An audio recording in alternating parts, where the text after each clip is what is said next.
Pareho kaming ayaw sa ulan. Malungkot kasi ang ulan. Dahil tuwing umuulan, mas nagiging emosyonal ang mga eksena sa kalsada. Mula sa mga nag-aantay, tumila ang ulan, hanggang sa mga sumasalubong dito. Mas gusto niya ang araw, masaya, masigla, lalo na raw kung kausap niya siya.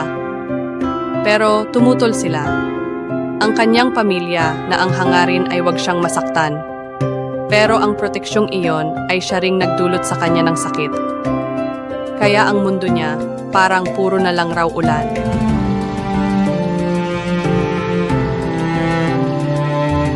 Pero minsan, hindi mo aakalain na ang pinakamagandang alaala ay matatagpuan sa gitna ng unos.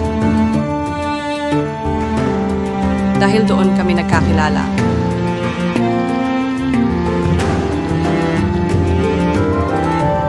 Pero bakit hindi niya sinabi sa akin?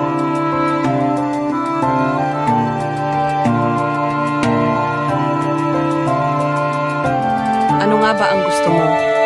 Saan ka nga ba masaya? Sana sinabi mo. Para tulad nila, hindi sana ako umalis pa. Hindi na sana tayo malulungkot kahit pa umulan.